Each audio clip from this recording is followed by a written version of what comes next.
তো নমস্কার বন্ধুরা, আজকে আমি কলেজ যাব তোমার রেজাল্ট আনার জন্য। তো আমি পুরো রেডি হয়ে গেছি, এই এবার বাড়ি থেকে বেরোবো। চলো, এই বাড়ি থেকে বেরোলাম। বাড়ি থেকে বেরিয়ে আশেপাশে মন্দিরে নমস্কার করে নিয়ে এই বাস স্ট্যান্ডে দাঁড়িয়ে আছি বাসের জন্য। অনেকক্ষণ ধরে অপেক্ষা করার পর বাস পেলাম, যদি আবার বাসে বসারও জায়গা নেই, মানে এত পরিমাণে ভিড়। বাস থেকে নেবে টিকিট কাউন্টারের দিকে যাই, আস্তে আস্তে গিয়ে করে টিকিটটা কেটে নিই।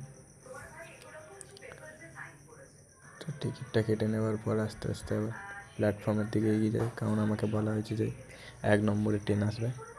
তো এই প্ল্যাটফর্মে বসে আছি, আরও অনেক সবাই বসে আছে। ট্রেন তো আর আসে না, মালগাড়ি যে সব যাচ্ছে সব মালগাড়ি। তো আমিও একটু হাঁটাচলা করে নিলাম, একভাবে বসে বসে আলা হয়ে গেছিলাম। তাও অনেকক্ষণ অপেক্ষার পর আমাদের ট্রেন চলে আসে, যেই ট্রেনটায় আর কি আমি যাব। তো অনেকক্ষণ পর ট্রেন তো এলো।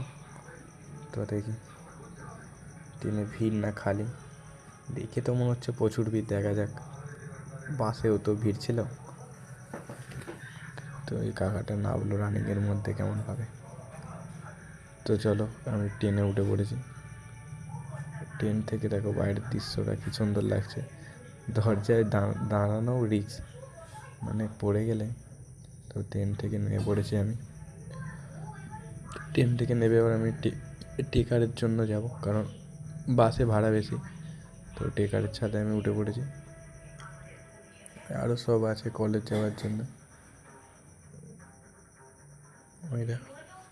তো টেকারের কাকা আমার কাছ থেকে ভাড়া নিল, কারণ 25 টাকা ভাড়া, আমি 20 টাকা দিলাম। কাকা কিছু বলেনি, ঝুলে ঝুলে চলে গেল কাকা। এই আমি কলেজে পৌঁছে গেছি। কলেজে ওই আমার বন্ধু, ও জিজ্ঞেস করছে যে ব্লগ বানাচ্ছিস। আস্তে আস্তে আমি কলেজের মধ্যে প্রবেশ করলাম। ওরা আগে থেকেই এসে বসে আছে রেজাল্ট নেবার জন্য। রেজাল্ট আদৌ দেবে কি? ওরা আমাকে বলছিল মিষ্টি খাওয়াতে, যে ব্লগ চালু করেছিস। এই রেজাল্ট দিয়েছে একে,